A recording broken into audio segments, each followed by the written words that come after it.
Hey guys, subscribe for daily content. And if you're shopping for gear, make sure you check out the description for the newest items at some of the very best online retailers. There's also links for some of the items that I personally recommend. Thanks!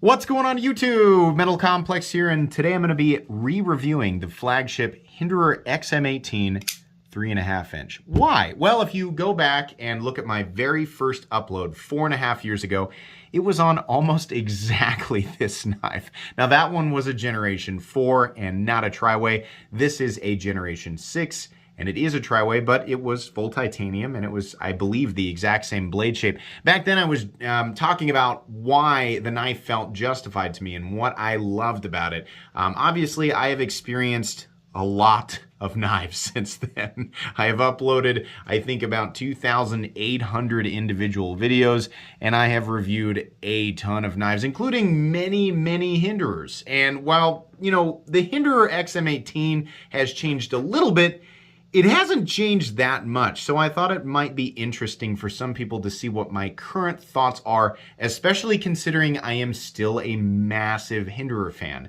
I do have some criticisms, looking at this now versus looking at it years ago, and I want to share these thoughts. For anybody wondering, is this still worth it? Because these are really hard to get. Is the XM-18 3.5 inch still worth it now in 2022? Thanks so much to my generous patrons for supporting me. And please make sure to follow me on Instagram at metal_complex. As I mentioned, Hinderer knives are difficult to get, but as per usual, I will link them right down below so that you guys can sign up for email notifications and be ready if you want to. This particular XM-18, well, I have had many of them. This is the one that I have carried and used the most. It is a Harpoon Spanto in S35VN. It has definitely been knocked around a little bit. Not something that I have gone out and batoned with, because that's not something I do with my knives, but I have used it as a regular pocket knife. And without any real reserve on stuff that I would normally cut throughout my day. So cardboard, rope, rubber, things like that. That's really what I cut. I'm just a regular guy. I'm not somebody who lives in the forest or anything like that. I don't work on a construction site, but I think these details are important to say at the beginning of the video so that people know what kind of information they're going to get from me. Let's go ahead and do specs. Yes, we're going to do specs just for people who have never checked this knife out. This is the standard one. So this is 8¼ inches overall. The blade length is exactly 3.5 inches, and your cutting edge is about 3 1/8 thanks to a roomy forward choil. How about some size comparisons? We don't really need to do this. I know a lot of people are saying you don't need to do that. Some people are going to want to see. Up against the Ontario Rat Model 1 and Model 2, you can see it's definitely a full-size knife. How about up against the Ritter Hogue? I know we're doing this a little backwards. And the Benchmade grip, the bug out, messing me up today. So there you go. About the same, a little bit longer actually than the Ritter Hogue. And then finally, we'll go ahead and do the Spyderco PM2 and the Spyderco Para 3. All right, there you go.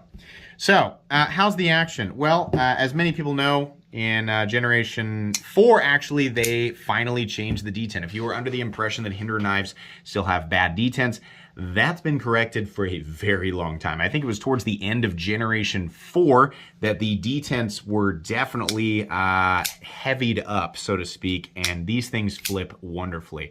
Also, a lot of people can achieve fall shut or nearly fall shut action with phosphor bronze and nylon as well, which these things come with. That's indicated actually by the tri-way logo, which on this guy is located on the flipper tab.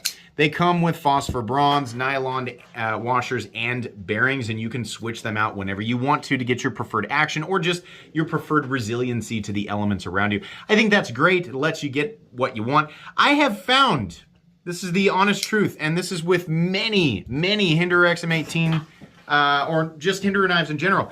Yeah, the nylon and the phosphor bronze operate plenty smooth, and they all lock up really solid. But you get a weird, kind of not solid feeling center. You get kind of a mushy centering. On this guy, the tip is centered, and it has been that way forever, right? And I can get it that way perfectly on bearings. Part of the reason that I have not installed the phosphor bronze, because I would love to have this thing on PB washers, It doesn't end up centering very well unless I get the pivot super duper tight. And even when it is, it feels really mushy. Like I can move the blade around and have it tap either side of the scales. Now, is that big of a deal? No, but it just kind of bothers me a little bit. And it also doesn't center up exactly perfect. If it had just been 1 or 2 occurrences of this, then I would have waved it off. But truthfully, every time that I install washers in these knives, they just don't really, it just doesn't come together perfectly. It doesn't give me that all-encompassing sense of perfection that many of us expect when we are buying something that is this expensive and this hard to get. So, your experience may vary, but you might end up with a situation where your knife is very, you put the PB washers in there, which in my opinion is kind of the ultimate setup, right? You're going to have that incredible resiliency to the elements and all of that. You're not going to have debris sitting in the pivot. It's not going to be messing up the action. You could still get stuff on the detent path for sure, but in the inside of the, the pivot or anything like that, nah, it's not going to screw it up. But you might have kind of a weird, kind of mushy, floppy centering, right? I mean, it just might be the case. Bearings, you're definitely going to get the smooth action.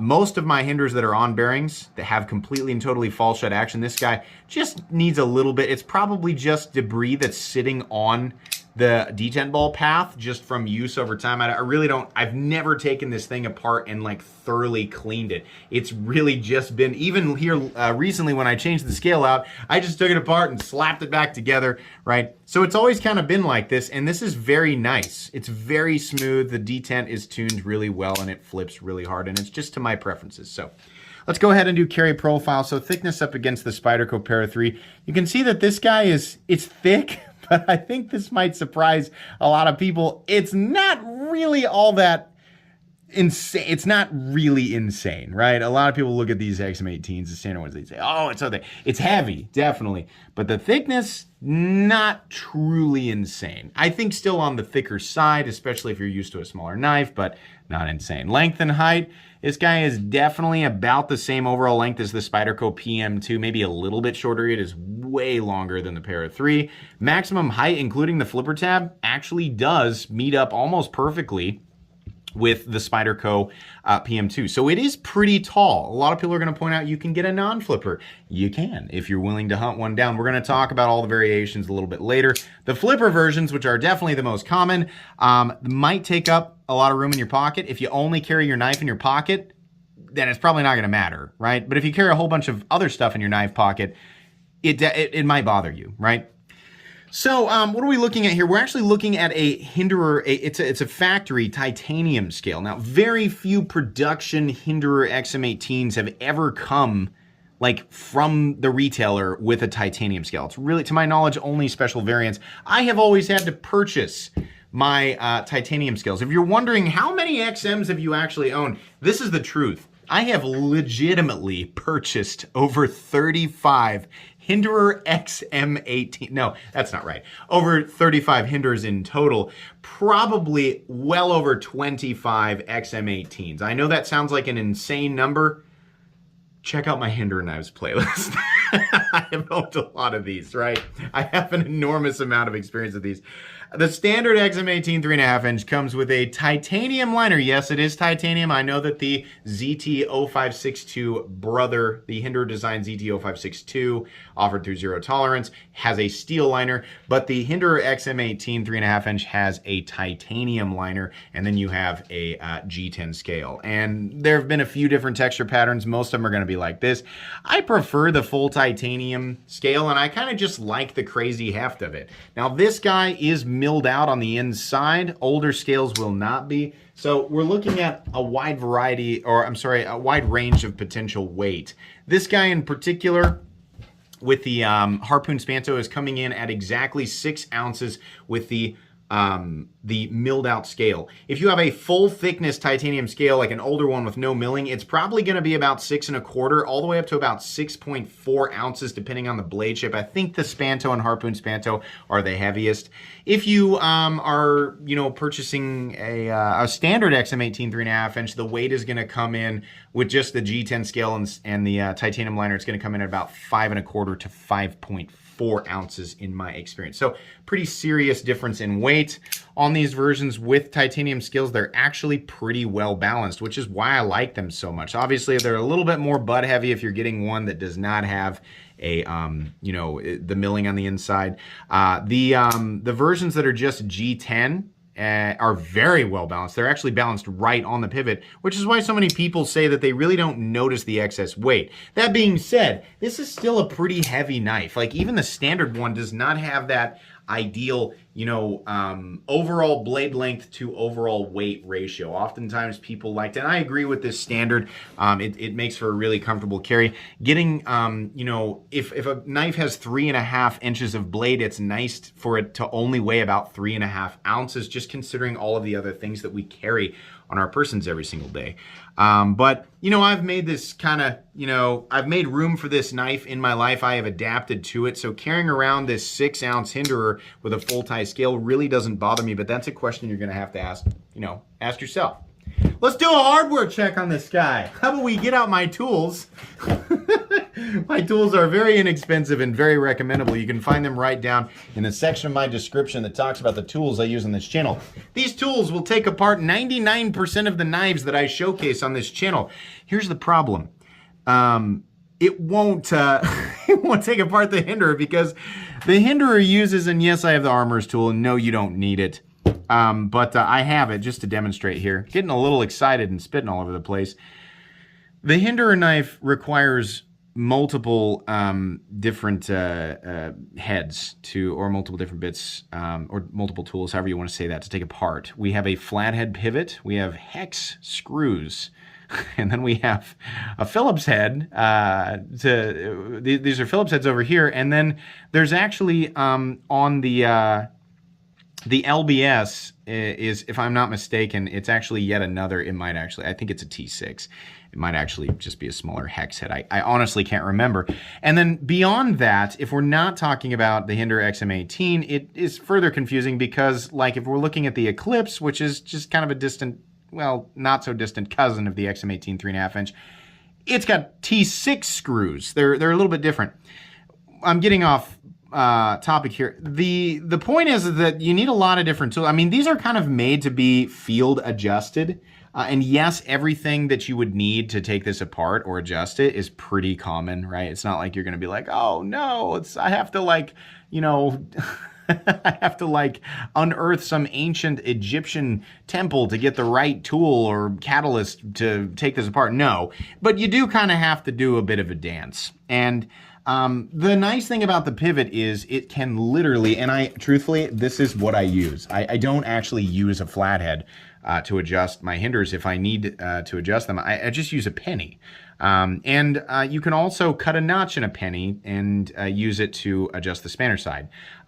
That's fine. And yeah, you could make that argument that it's kind of easy. And truthfully, now the tolerances are good enough on Hinderer knives that I rarely have to hold the other side. It is a free spinning pivot barrel. I rarely have to hold it to adjust it. Usually I can just turn it and it's tight enough that it does that. It is definitely still, it's annoying that these do not have captive pivots. I know that Hinderer has made attempts on newer models like the Full Track and maybe some others to do like a captive pivot system, and that's fine. The problem is that he is, by doing that, it kind of takes away from the modularity of these things. And what people really like about him is that he has used the same hardware for so long that hardware from literally a decade ago will still fit, in some cases, newer Hinderers. I mean, a lot of you know that one of my titanium scales is probably 6, 7, 8 years old, and it still fits on the new ones, right? And so by changing these things on the Hinderer XM-18, it kind of, people who have a lot of hardware and a lot of Hinderer knives, because people who pick these things up do collect. Not everybody, but some of them do collect. I'm guessing he's kind of hesitant to change that because it would potentially change the knife. I think it would be really cool if he changed the pivot barrel, just the pivot barrel. I think, changing the frame or the lock side to accept a D-shaped pivot barrel that still accepted the exact same pivot might be a good idea, because the pivot barrels are not things that you can buy individually. It is just the pivot. So unless I'm missing something there, I mean, yeah, he'd have to change the way that he, machines the lock side, but I can't say that it would change a whole lot. And then there would be no need for this spanner side, which honestly it just kind of sucks, right? I mean, with the Armorer's tool, you've got the thing and you can put it in there and you can hold it and then you can turn it.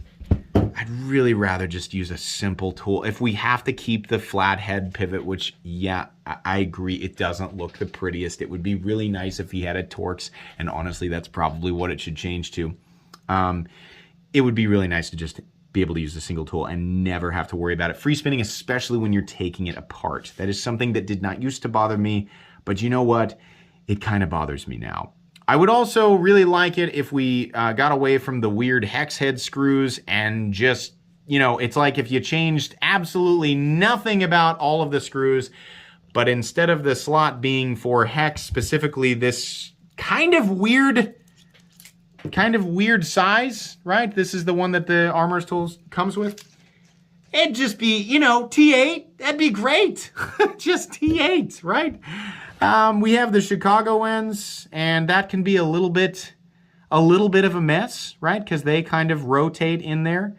I think it would also be nice to have a lip underneath these Chicago ends so that it's just, you know, it'd be a little bit more machining, but to have those Chicago heads also captive would be nice for disassembly. If you're like me, you put a piece of tape down over these bad boys so that you can actually turn this side.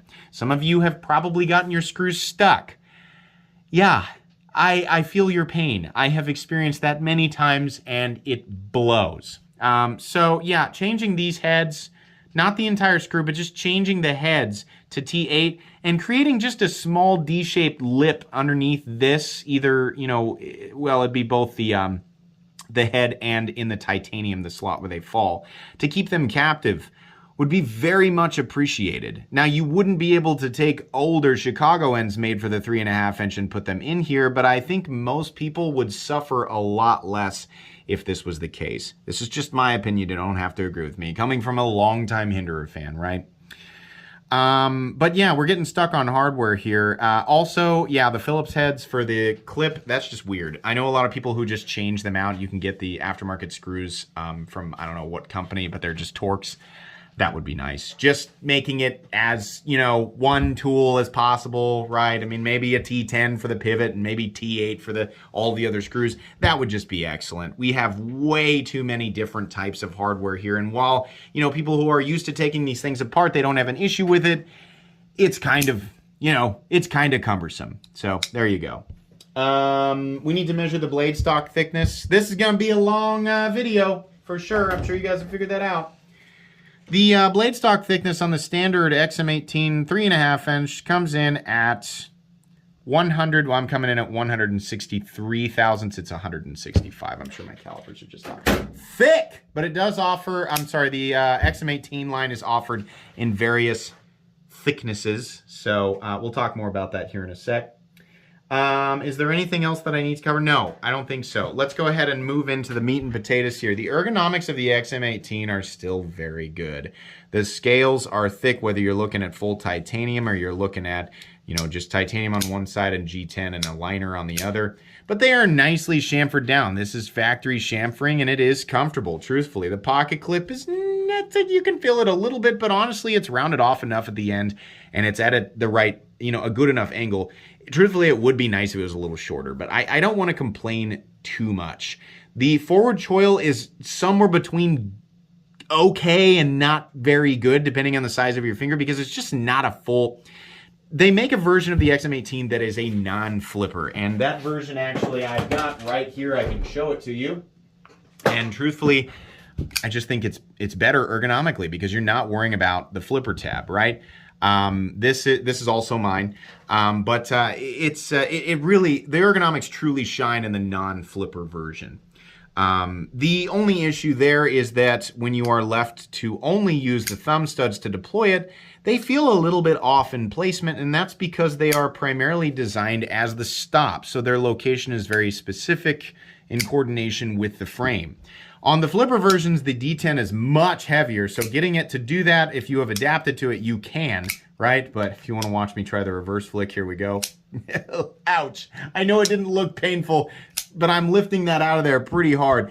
This guy I've gotten used to, and the D10 is much lighter, so it's easier to do. So it's just like, if you're gonna go with the flipper tab, the issue ergonomically is that you don't really feel like you have enough room to choke up on it, right? Back here, it's okay though. The main issue with the flipper is, of course, the shape of it. Is he gonna talk about the shape of the flipper tab? You bet I am. This didn't used to bother me until I started experiencing knives that had better shaped flipper tabs. And you could make the argument, well, if it didn't bother you in the beginning, then it really shouldn't be an issue just because you have experienced, you know, variations of additional comfort. The flipper tabs kind of sucks on this thing. It kind of does. If you get your finger in exactly the right place, which is back here, and do more of a push button, it's fine, but you are coming down into a harsh landing zone. Now, as Hinderer has pointed out many times, the flipper tab is primarily designed as a finger guard, which it does an excellent job of. There is virtually no chance you are accidentally gonna slide up on the blade when you're here, because look at this. There's no argument. It follows the curvature of this exactly. That's why. Light switching this is a little uncomfortable. Push buttoning it is also a little bit uncomfortable. Hinderer has done you know, flipper tabs on different models that are a better shape. While I understand the idea here, I think that the flipper tab could still follow this curvature and not be so hook-shaped. The D10 is tuned so well on these knives now that we're not so reliant on this big, gigantic beak-like flipper tab to make sure that it deploys correctly. Obviously, on the non-flipper variants, you don't have a guard other than this area right here, but this does a pretty good job of it, right? I mean, unless you're right up here, you're gonna be very aware of where your hand positioning is. As it currently stands, I think the non-flipper versions of these knives are the better options all the way around, but they're even more difficult to get. They just are. Non-flipper versions of XM-18s are just few and far between, you know? Let's talk about the blade. So, if you are new to Hinderer knives, Hinderer has so many different blade shapes that you might see. You'll see Skinner, you'll see Spanto, you'll see spear point, you'll see Fullard spear point, which is a DLT exclusive as far as I know. You'll see Harpoon Tanto, Harpoon Spanto, Spanto, Slicer. Am I missing one? Warncliffe. I don't know. Recurve. There's a ton of them. And amidst all of those different blade shapes, we have options like, for finishes like Stonewash, which is my current, that is my favorite. The Stonewash, the standard Stonewash finish on these guys is just beautiful. You also have Working Finish, which looks more like concrete. You have Battle Black. Here's another XM-18 in Battle Black, right? We used to have finishes like Stonewash DLC, which looks like this. Bring this back, Hinderer. This is the best looking finish you have ever done. This is beautiful, right? I don't think they do it. They used to have Anthracite, which was like a gray, kind of matte gray finish. They had Battle Anthracite, which was kind of more scratched up. And then, of course, they have DLC, which I find exceedingly rare now, just to have a full DLC blade. I think they have done some FDE PVD coatings or Cerakote coatings in the past. With the old 3V Sparrows, that's another blade grind from Monkey Edge, right? I don't know, a lot of blade shapes, that's my point. And then beyond that, with the XM-18 3.5 inch lane, they also have made, and this is actually, I believe they have actually done at least one Gen 6 fatty. It was a Warncliffe. That's an extra fat blade, 185 or so thousandths, about the same as the XM-24. They also do skinny variants, which are 145 thousandths. Now that's still relatively thick, but if you're wondering what is the best possible cutting geometry for a Hinderer XM-18 3.5 inch, you would want a skinny slicer, which, if you could guess, is pretty hard to get, right? If they ever do a non-flipper skinny slicer XM-18 3.5 inch, that's probably gonna be, and maybe they've already done that, I don't know. It's hard to keep track of it all, even as a massive Hinderer fan. That would be probably the ideal cutting geometry. Now, in these more robust geometries, a lot of people say, well, they can't, you know, cut. Well, they can definitely cut. They're just not necessarily the most efficient slicers, but they're not necessarily designed to be the most efficient slicers. These knives are, you know, the intention here is hard use and multi-purpose if you absolutely have to use it that way. Now, obviously, if you jam this blade into a tight space and you start prying and you snap the blade, which can still happen, it's not like Hinderer's gonna go, okay, we'll replace the blade for free. no, you still have to use your brain and not push things over the limits, right? But can it be used in some pretty intense scenarios? Oh yeah, the geometry of these blades is extremely robust, demonstrated here by this Harpoon Spanto that has a massive flat that carries out about 85% the length of the blade, a nice swedge up here, and an extremely robust tip. The reason I like to use this one is because it's an S35VN. A lot of people look at S35VN and they think of it as like a last-gen super steel. The truth is that the steel that everybody worships blindly, which is CPM 20CV / M390 / CTS 204P, that composition is literally 30 years old. And it should be common knowledge that we've seen that composition on knives that cost less than $100 sometimes, right?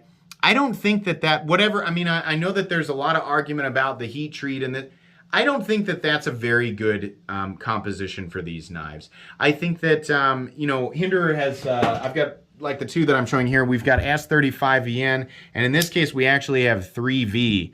I think these are much better compositions. Now he doesn't do very many 3V blades, but he does commonly use, I used to commonly use S35VN. That used to be exclusively what he used with it on the side, well not exclusively, just mostly S35VN, and then there was, back when it was Duratec 20CV. Unmarked Hinderer blades sometimes are Duratec 20CV from back pre-Gen 3, if I'm not mistaken. Anyways, now he'll periodically use S45VN, which both by, you know, the range that he goes by for Rockwell hardness and just the composition and the geometry, I think many people will agree with me, not everybody, but many people will agree with me that S45VN just makes way more sense on these knives.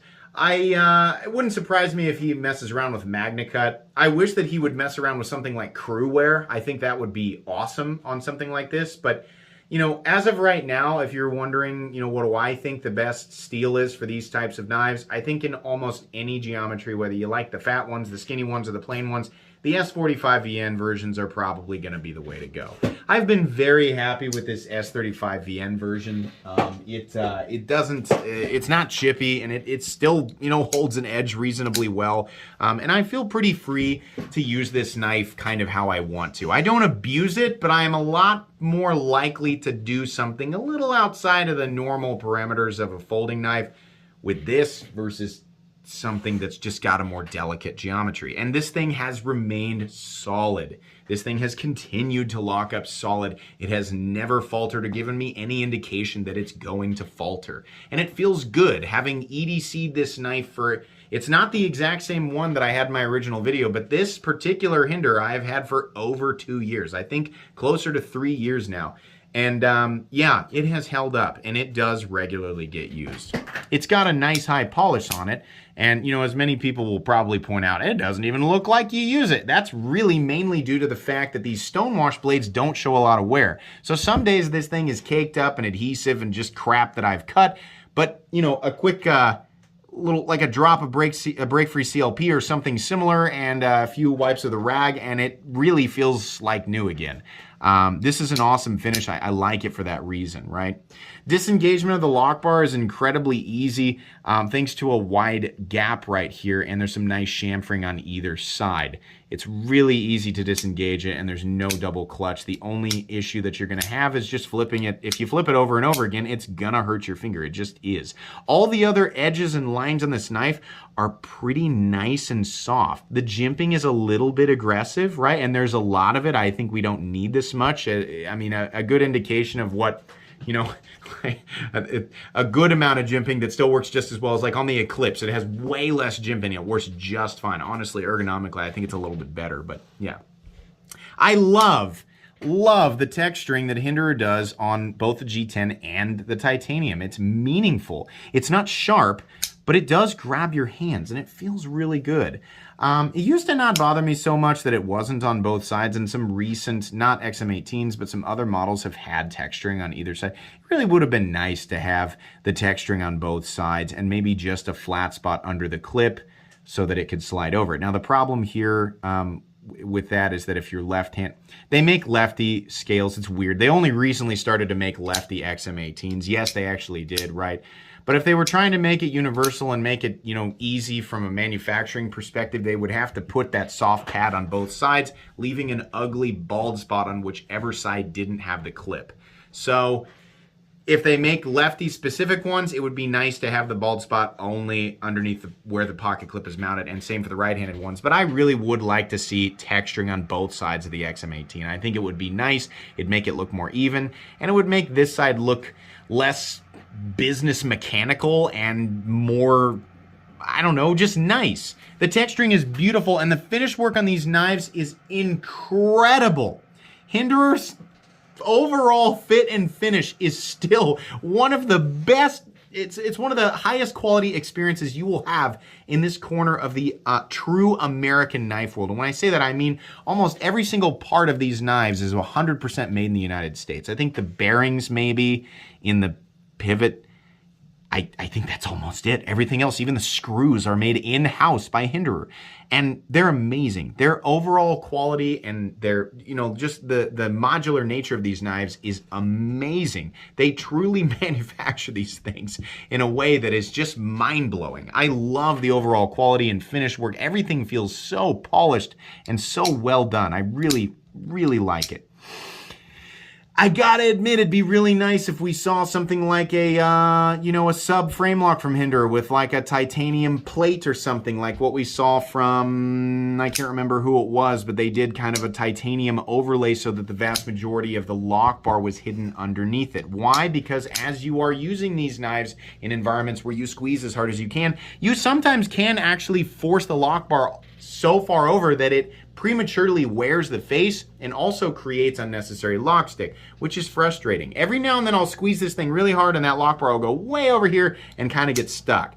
That wouldn't happen so much if we had something covering most of this plate, right? Whether they do an inset titanium liner lock that's just really thick, which would honestly work just as well, right? Or we had some type of, plate where they did kind of a subframe. A good example of what I'm talking about, I think, is like how they do, like this, right? We've got, this is the Sharp by Design Evo Typhoon, and we have this carbon fiber overlay that is covering most of the frame lock. So as you squeeze this, most of the pressure in my hand is going right to that plate and not the lock bar. Now, would that really make that much of a difference? I don't know. I'm mostly a knife enthusiast, and I'm not somebody who takes things out and beats on them in an infinite number of circumstances, in an infinite number of environments, right? So that's mostly a cry from an enthusiast and like a really, heavy, just like Hinderer fanboy, I think it would be cool. I've kind of enjoyed exposed frame locks less over time and enjoyed the covered ones better because I feel like I'm not causing the knife unnecessary wear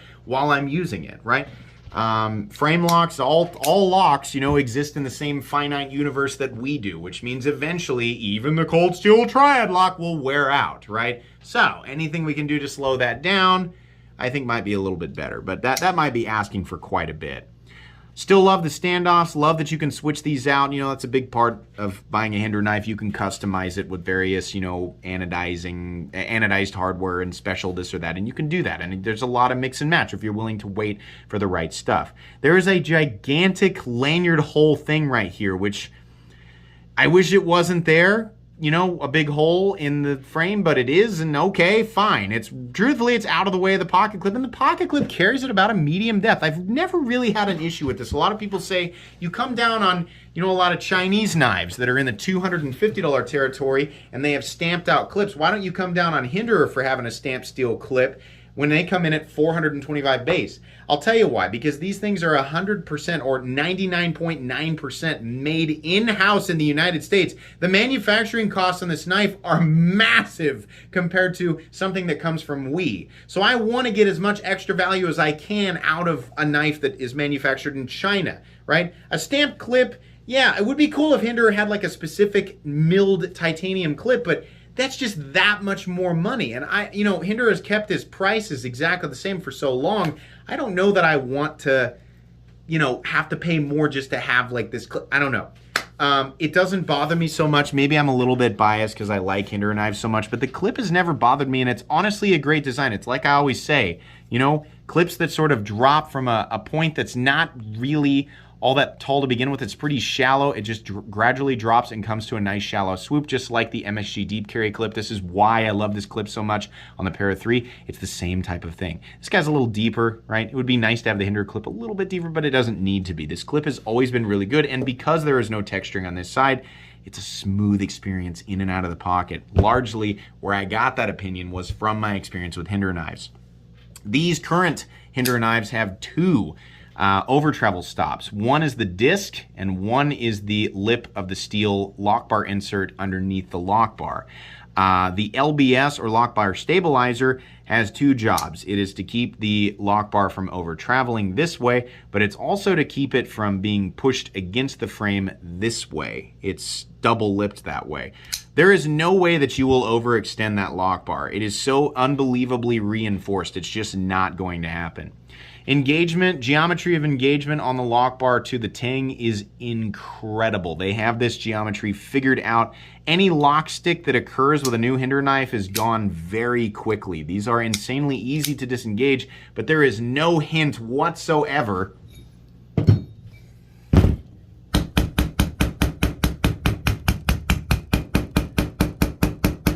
I'm not being nice to this, right? I think it's pretty obvious here. I don't like to do the spine whack test, but if I need to prove that with a Hinderer knife, I don't have a problem doing it. This is a knife that I use and regularly beat on, so if somebody wanted that demonstrated, there's a lot of people who don't trust frame locks, and some frame locks don't have the right geometry. This one does. There is not a single hint of lockup issue with this knife at all. It is unbelievably solid. Are some locks stronger? Absolutely. But I think a lot of those locks are overkill. This is mostly what, you know, the most you'll ever need. There is no pivot lash on this guy. It is very consistent. Hinderer knives get very smooth over time, and we have a nice, robust click. That's one of the best things about these flippers is they have that wonderful, super robust. I love that. It's wonderful. The biggest issues with the standard Hinderer knives is that their cutting geometry is just not excellent. Now, will it slow you down to the point where you're like, oh my gosh, I was breaking down these cardboard boxes and, I grew a mustache in the time, or, little cousin Sammy grew up and got married in the time that it took me to break down this cardboard box because Hinderer's geometry is so thick, right? No, it's not that bad. That's just kind of ridiculous. But they make a lot of different blade shapes. If you really want a Hinderer knife and you're concerned with cutting geometry, then seek out one of the skinny variants and seek out the blade shape that best speaks to you. Hinderer knives are still one of the best options if you are looking for a truly American-made knife in this territory, which again starts at about $425 and climbs, aggressively. If you want the titanium scale, you're gonna pay $200 retail for that bad boy. You do not need a titanium scale on this knife, but it really does do a good job of making it feel like a crazy high-quality knife, right? Nobody needs to spend this much on a pocket knife. You don't buy a Hinderer because there's literally nothing else out there that will do the same job. A Hinderer knife is a durable knife. It is a capable knife. It is one that will last a very, very long time. And if you just want those boxes checked and you don't want to do, all the research involved with getting, just like finding something else that may or may not serve the exact same purpose, right? Buy a Hinderer and you will be pleased with it. The vast majority of people who have purchased Hinderers, whether it's my recommendation or not, just from what I've seen, are happy with it. This knife has its quirks. It does feel a little blocky versus some of the really smooth and well-rounded designs that are available in today's knife world. Absolutely. And, I was trying to be as truthful and as, just as honest as possible about this because everybody knows I'm a Hinderer fan. These knives are not for everybody. There are some people who just won't have a place for this, right? And, truthfully, the biggest problem for most people is going to be the price. I think that there are knives out there, it's like I've always maintained. I think the Ritter Hogue is about the point of diminishing returns at, what are these now, 170, 180, right? There are a lot of people who are happy with $50 knives or $100 knives, and, who am I to say that they're not able to use those knives in exactly the same way as a Hinderer?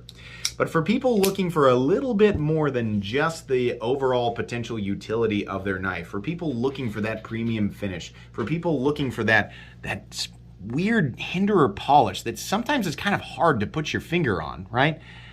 People who are looking for that extra, like if they're gonna, you know, they want the full-on American product. They want to feel good about buying an American product. They want to know that it's gonna stand up, right? But they want it to look good and feel good, right? They want to buy an item that they feel like somebody put a crap load of attention and care into. It's a Hinderer knife, right? The other nice thing is that they hold their value ridiculously well. I mean, usually the moment you buy a Hinderer knife from a retailer, it's like automatically worth more money, right? Even if it's, you know, just 50 bucks or maybe it's $100. Even if not, even in the worst days of the secondary market for Hinderer knives, you could still easily resell them for $300 or $350, right? Now, some people are going to call that taking a bath, but just comparing it to other knives in the knife world, I'd say that's pretty good. So is a Hinderer knife still worth it in 2022? To some people, yes, but to many people, no. You have to really be in a specific, I want kind of a robust American-made knife that's truly American-made, and I want those extra enthusiast elements, right? Whether you plan to use it or not, you kind of have to be in that mindset. They do have a 3-inch model and they have the XM-24, but today is really just about the Hinderer XM-18. If you like customizing your knives, that's a good reason to do it too. You also have to kind of enjoy the pain of seeking one out. That's just the world we live in right now. I don't know what else to tell you. I am almost certain that I have left something out in this re-review of the Hinderer XM-18. I still love these knives, but there is there's a very, you know, a growing part of my heart that feels that the XM-18 is due for not a major overhaul, but a pretty, like, I've been saying this for a couple of years now. If they plan to do a Gen 7, there are things that definitely need to be addressed. All of the crazy different types of hardware, the lack of captive hardware and a captive pivot, that needs to be addressed, right? There's just some things there that could be better. But I think the stuff that makes a Hinderer should always remain present. They have done a lot of things largely right. I mean, the Hinderer XM-18 is an evergreen knife. It is a knife that has been famous for a long time, has been preferable for a long time, and it's not just because people are making silly choices. No, these things really can back up, you know, their legacy. I think that the overwhelming consensus is, yeah, Hinderer knives are really high quality. Not without flaw, certainly, but very high quality. So I hope that this information was useful. I understand that this was a really long video, but I felt like I really needed to put, you know, after having experienced this knife for so long, I really needed to do it this way. So I hope you guys enjoyed this video. That's going to be pretty much it today. Like I said, links for Hinderer stuff right down in the description. Please make sure to follow me on Instagram at metal_complex. If you enjoyed this video, leave a like. If you'd like to check out my other content, I do, of course, have lots of videos of knives that are either expensive or inexpensive that I do or don't like, so check those out. And if you enjoy all my content, go ahead and click on that Metal Complex logo right there and subscribe, because there's definitely more coming. Thanks again for watching, everybody, and have a great day.